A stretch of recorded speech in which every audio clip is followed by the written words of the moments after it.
Good afternoon, and welcome to our second session of the Detroit Pistons Girls Dream Big Speaker Series, presented by Priority Health.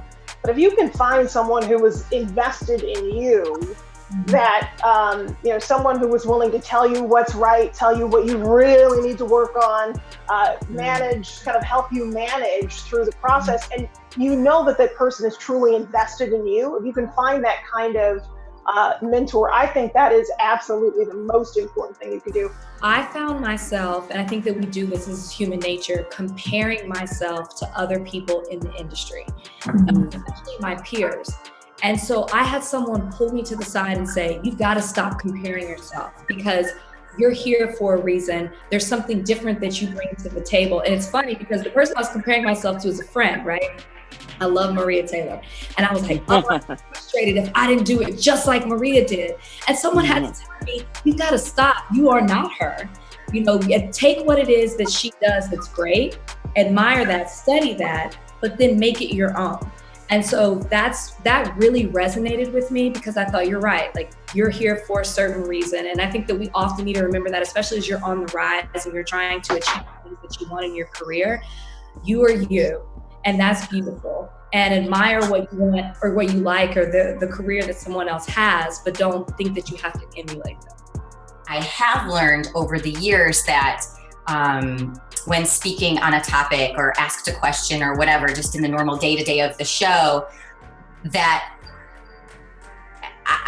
women don't necessarily, that I don't necessarily need to say what I think other women want me to say.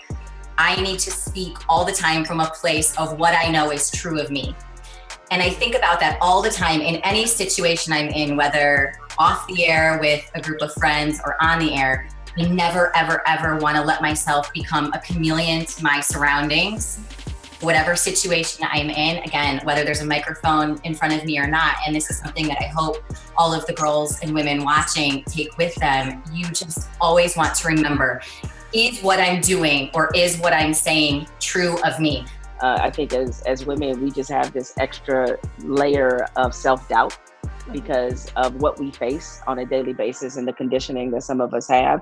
And we have to learn how to really force ourselves sometimes to be our own champion, to speak up in rooms, to volunteer for things, to put ourselves in situations where we might not have everything figured out, but nevertheless, there's an opportunity for growth there.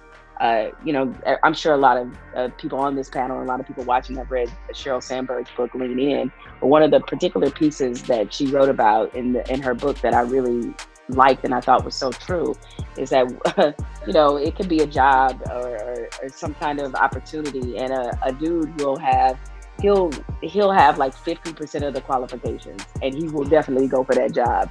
A woman will have 99% and she'll be obsessing about that 1% that she doesn't have. And it's like, but you got 99. Like, we don't have to be perfect to try to do everything. You have to be knowledgeable because a lot of the fan bases might not necessarily see you as an expert, even though you have the credentials to back that up. So I counteract that by trying to, as you said earlier, do my research, do my homework, make sure I come to everything prepared, just because I remember my first article I published, I got roasted in the comments because people kept, thinking I wasn't where I'm supposed to be. But you just have to stick with it because, if you believe in yourself, then eventually that knowledge is going to come through and then they are going to see you as that expert.